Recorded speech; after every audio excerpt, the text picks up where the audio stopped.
Hoofnuus vanaand, Suid-Afrikaners gaan op 4 November 2026 stembus toe vir die plaaslike regeringsverkiesing.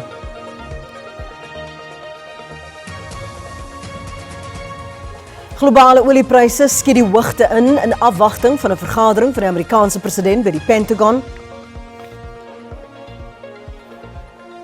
En 'n nuwe gogga ontdek in die Richtersveld Nasionale Park in die Noord-Kaap.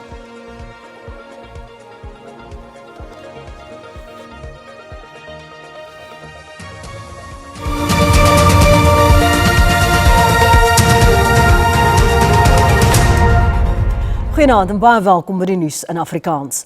Suid-Afrikaners gaan op 4 November vanjaar stembus toe vir die plaaslike regeringsverkiesings. President Cyril Ramaphosa en die minister van Samewerkende Regering en Tradisionele Sake, Kosini Schlabisa, het die aankondiging gemaak. Verskeie politieke partye het die aankondiging verwelkom en sê dis tyd om die huidige politieke landskap omver te werp en geloofwaardige leiers te kies. Is ready for the elections.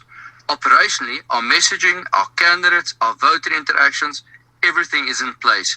We already have dozens of mayoral candidates confirmed and no other party can say that. We've just come out of a very successful federal Congress with new and young leadership. We believe that this is a reasonable date that allows for maximum participation. We must encourage all South Africans, especially first-time voters, to register. And we look forward to a campaign that is devoid of violence, but also where there is going to be freedom of movement and freedom of political activity. We see this as a critical opportunity to reset the state of governance in municipalities. We all know that municipalities and local government is the engine room of South Africa. The country right now is in dire need of change. And the sooner we have the elections, the better. Because the liberation of the people of this country, which is now in their hands, in choosing a government or in entrusting a leadership and a caliber of leadership that can deliver the people of this country. Our first and most important mandate is to make sure that we go and find the people that the IEC has identified that they are eligible to vote, but they are not on the voters' roll. President Cyril Ramaphosa het 'n beroep op munisipaliteite gedoen om geld wat vir waterdienste beskikbaar gestel is af te baken en ook om hulle finansies te stabiliseer. Ramaphosa het in Boksburg met die presidensiële koördineringsraad en rolspelers vergader oor die land se waterkrisis. Hy sê poste vir ingenieurs, tegnisie en finansiële bestuurders moet geprioritiseer word. The country is looking to us to secure an uninterrupted supply of water to all our citizens, to all our businesses and institutions, now and into the future. Ramaphosa sê verouderde waterinfrastruktuur en onwettige waterverbindings is van die uitdagings wat munisipaliteite in die gesig staar, maar meen hulle moet daarop fokus om hul stelwerk beter te monitor. 8 metropolitan municipalities are collectively losing an average of 34% of all water purchased before it can be built. Some metros are approaching almost 50%. Municipal debt to water boards has tripled between 2018 and 2025. Now, this crisis did not emerge overnight and will not be resolved by any single intervention. We need a range of actions addressing critical areas of failure. Die president sê bureaukratiese rompslomp skrik beleggers af en sluit entrepreneurs wat die plaaslike ekonomie moet groei ook uit. Plaaslike aanstellings in belangrike munisipale poste was ook in die kollig. The current system is too complex and fragmented, with even small and under-resourced municipalities expected to take on many responsibilities. As a consequence of these systemic problems, together with governance instability, many municipalities have weak financial management and institutional capability, poor revenue collection, and insufficient capability and accountability. Ramaphosa sal na verwagting met 8 betrouws vergader om kwessies oor water, elektrisiteit, vullisverwydering en die herstel van slaggate aan te spreek.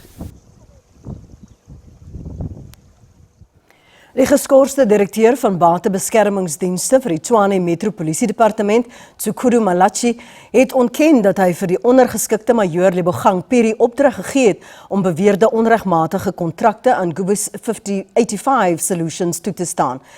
Malachi moes bond staan om e-posse te verduidelik wat wys dat hy die opdrag gegee het vir die toekenning van die kontrakte wat die sukkelende stad gemelk het van R82 miljoen oor 5 maande. Malachi het sy beweerde misbruik van mag in die aanwysing van ad-hoc-dienste probeer regverdig deur te getuig dat dit deur sy seniors goedgekeur is. I did not carry out the instruction of Commissioner Spies immediately because of the following. The instruction was wide as it included cancellation of ad hoc services which were not affected. That's reason number one. Number two, the instruction was not directed to the initiator of the ad hoc services in question. Malachi se ontkennings is weerspreek deur e-posse wat Phiri se getuienis bevestig dat die toewysingsbriewe uitgestuur is nadat Malachi opdrag gegee het om die ad hoc dienste te ontplooi. Do you see that in your email you said deployment to these 3 sites, to these 2 sites, was to commence at 1800 hours on that day? Yes, it is my... So you did authorize those deployments, and when Mr. Phiri issued letters in respect of these 2 sites, it was because you had authorized these deployments. Now they, Commissioner, they, I admit I issued instruction. Die Batlanga ondersoek word maandag voortgesit. Die oorskort van die voormalige Zambiese president Edgar Lungu sal na 'n lijkhuis in Pretoria Oos verskuif word nadat 'n ooreenkoms in die Pretoria se Hooggeregshof bereik is. Die regstryd het verskerp nadat die Zambiese regering probeer het om 'n vroeëre bevel af te dwing om die liggaam vir 'n staatsbegrafnis na Lusaka te repatrieer. Die Lungu-familie het hierdie poging egter suksesvol met 'n dringende hofbevel gestuit. In reaksie hierop het die Zambiese regering 'n hersieningsaansoek ingedien en aangevoer dat die familie versuim het om alle feite rakende 'n 2025 uitspraak bekend te maak. Die regstryd oor sy finale rusplek sal nou in die Appelhof in Bloemfontein voortgesit word. Nog nuus in Afrikaans volg net hierna, bly gerus by ons.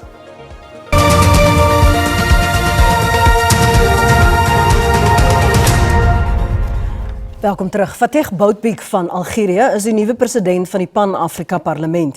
Die organisasie verkies leiers op 'n streeksrotasiebasis wat verteenwoordiging van al 5 streke van die vasteland verseker. Boutbek, wat Noord-Afrika verteenwoordig, is tot president verkies met 119 van die 134 stemme. Daar was 15 bedorwe stembriewe.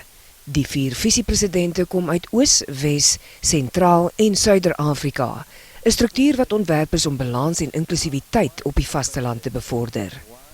Algeria, under the leadership of the President of the Republic, Abdelmadjid Tebboune, plays a central role in promoting peace, development and integration, as well as in advancing African solution to African problems. This role is not circumstantial, but rather the continuation of a long history of struggle and unwavering recommitment to the cause of the liberation and unity. Die verkiesing volg op vorige geskille oor die rotasie van leierskap, met lede wat hierdie keer hernuide klem geplaas het op eenheid en samewerking binne die kontinentale wetgewende liggaam. Kenners meen die olieprys gaan nog verder styg te midde van aanduidings dat die kritieke deursgangsroete vir olieskepe die straat van Hormuz nog lank gesluit gaan bly en die VSA en Iran hulle aanval op mekaar gaan hervat. Die prys van Brent-olie het vanoggend met meer as 7% opgeskiet, sy hoogste vlak in 4 jaar. Dit na 'n aankondiging dat president Donald Trump later vandag met die leier van die Amerikaanse sentrale bevel vergader oor 'n plan om kort en kragtige aanvalle op Iran uit te voer om die dooiepunt in onderhandelings tussen die twee lande te probeer oplos. Die prys van Brent-olie het vroeg vanoggend tot $126 per vat gestyg, die hoogste vlak sedert Februarie 2022, toe Rusland met sy volskaalse oorlog teen Oekraïne begin het. Die verwagting is dat dit nog verder gaan styg, afhangende van die VSA se nuwe planne oor optrede teen Iran en Iran se dreigement van ongekende militêre optrede sou Amerika se blokkade van Iran se hawens in die straat van Hormuz voortduur. In 'n geskrewe boodskap sê Iran se nuwe opperleier dat Teheran die golfstreek gaan beveilig en ontslae raak van sy vyande wat die straat van Hormuz misbruik. Volgens hom sal die deurgangroete se nuwe bestuur vooruitgang en ekonomiese voordele vir al die golfstate bring en verseker dat sy vyande geen plek daar sal hê nie, behalwe op die bodem van die seestraat. Die Verenigde Arabiese Emirate se besluit om die organisasie van petroleumuitvoerlande OPEC te verlaat, het verdere onsekerheid oor die olieprys gebring. Die besluit tree môre in werking. Add to that the uncertainty of what happens now with the UAE that announced that they will be leaving OPEC.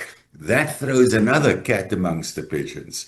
At the same time, Mr. Trump also said that people and countries need to prepare for a long duration of a Strait of Hormuz that will be closed. 'n markontleder sê markte kan in die korttermyn stygende oliepryse hanteer, maar waarsku dat die situasie 'n punt bereik het waar beperkte voorraad die voortgesette lewering van olie bedreig. The Strait of Hormuz has become a central bargaining leverage on both sides. Hence the US blockade there. But I mean, even as we see interruption, what the significance of that is that now Iranian oil storage is full. So that means they will have to shut their oil fields down soon. And if this gets resolved quickly, it doesn't mean that that oil comes back on the market and the price is full. It takes time to open an oil field again. Intussen het die hoof van die internasionale energieagentskap herhaal dat die wêreld deur die grootste energiekrisis in menseheugenis bedreig word. Our world is facing a major energy and economic challenge. And as International Energy Agency, an organization that puts the energy security as a key topic. Die VSA en Israel se oorlog teen Iran het sedert Februarie reeds duisende lewens geëis, die wêreldekonomie ontwrig en kan volgens die Verenigde Nasies meer as 30 miljoen mense wêreldwyd in armoede dompel. Intussen moes Amerika se minister van verdediging Pete Hegseth bonstaan om president Trump se versoek vir 'n $1,5 miljoen begroting vir sy departement vir 2027 te probeer regverdig. Dit is 'n toename van 50% op die vorige begroting. Hegseth het voor die Amerikaanse Senaat se gewapende magte komitee verskyn, 'n dag nadat hy behoorlik geroskam is in die Huis van Verteenwoordigers oor die VSA se beloftes nie gestand gehou het dat Amerika en Israel se oorlog teen Iran gou verby sou wees nie. Die Republikeine is ten gunste van die begroting, maar die Demokrate het dit ernstig bevraagteken.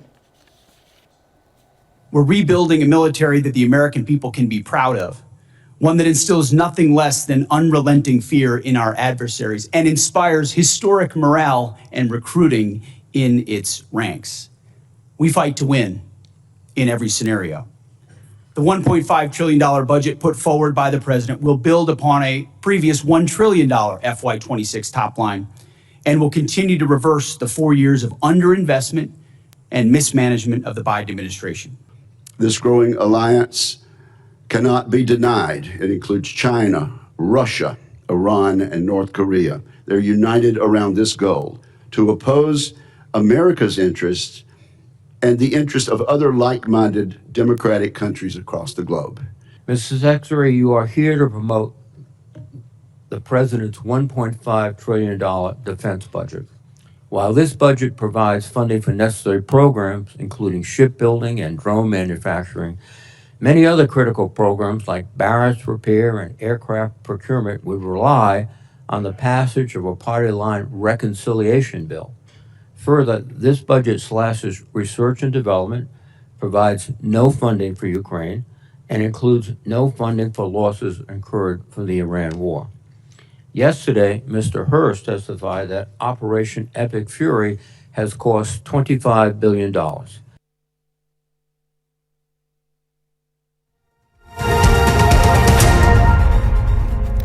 Kom ons kyk na die markaanwysers soos om 5:00 vanmiddag met die sluiting van die JSE.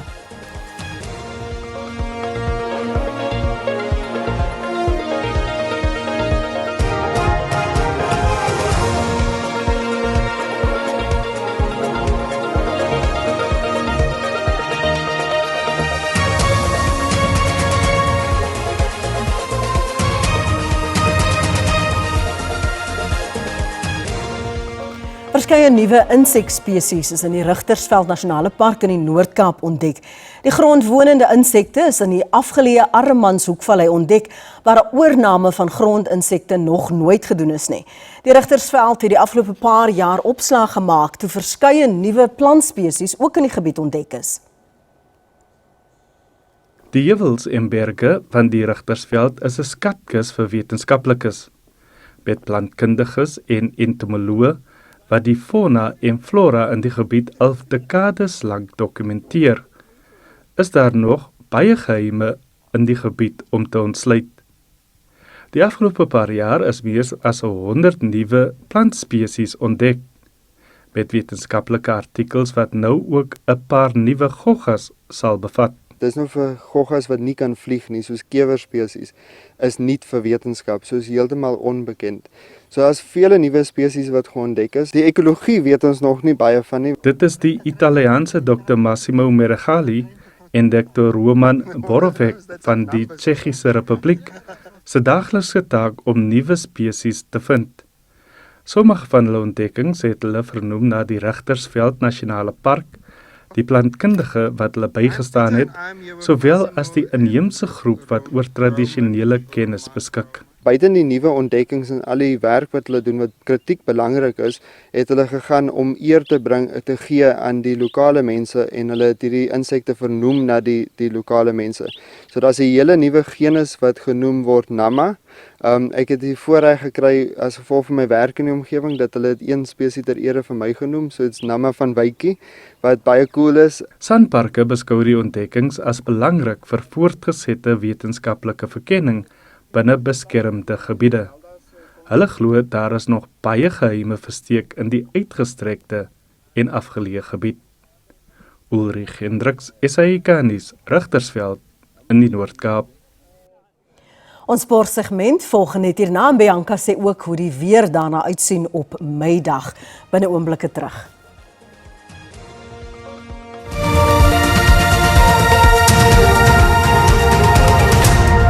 En dis dan al vir vanaand. Ons hoop jy geniet die lang naweek wat vir jou voorlê. Ons is wel môre aand terug.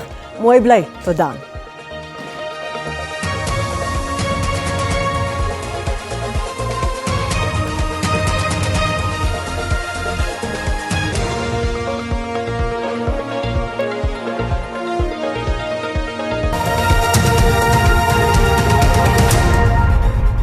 Dis tyd vir die weer. Goeienaand, hartlik welkom. Vandag 'n 80% kans vir reën in Noordwes, Noord-Kaap, Vrystaat en dan ook die noordelike dele van die Oos-Kaap. Vir môre 60% kans vir reën oor groot dele van Noordwes, Gauteng, Vrystaat en dan sien ons ook in die westelike dele van KwaZulu-Natal. Vir vandag is daar 'n oranje vlak 6 waarskuwing uitgereik vir ewige donderbuie wat dan verwag word in dele van Noordwes, Noord-Kaap, Vrystaat. Dan is daar ook 'n waarskuwing uitgereik vir rowwe see toestande wat dan verwag word langs die kus van KwaZulu-Natal. Vir môre steeds 'n oranje vlak 6 waarskuwing is uitgereik in dele van Noordwes, ook in Noord-Kaap en dan sien ons ook in groot gedeeltes van Vrystaat. Dan is daar 'n waarskuwing vir rowwe see toestande wat dan verwag word langs die suidkus. Ons kyk nou na ons minimum en maksimum temperature. Ons begin in Gauteng, verspreide buie en donderbuie. Pretoria 2012, Johannesburg 11-18 en dan Vereniging het 'n minimum van 11 en 'n maksimum van 20.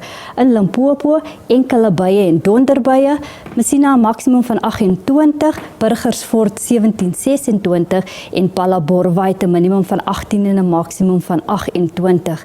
Mpumalanga, Ermelo 11-20, Carolina 11-19, Standerton het 'n minimum van 13 en dan Mashishing het 'n minimum van 11 en 'n maksimum van 18. KwaZulu-Natal, Pietermaritzburg 11-21, Ladysmith 'n minimum van 10 en dan Port Shepstone het 'n minimum van 15 en 'n maksimum van 22. In die Oos-Kaap, Mthatha 9-22, Willowmore 'n minimum van 7 en dan Gqeberha 'n minimum van 10 en 'n maksimum van 23. In die Wes-Kaap koel en sonnig, Beaufort Wes 9-22, Worcester 'n maksimum van 17 en dan Mossel Bay en George albei 'n maksimum van 21. Noord-Kaap koel en sonnig, Kroeman 9-19, Carnarvon 'n maksimum van 19 en dan Appington 11-20. Vrystaat Botawil 12-20, Kroonstad 'n maksimum van 19 en dan Wepener 'n minimum van 9 en 'n maksimum van 16. Ons laaste provinsie is Noordwes, Ottosdal 11-20 en dan sien ons Toskay het 'n minimum van 14 en 'n maksimum van 23. Dit is dan al van my en die weerdiens, 'n rustige aand verder.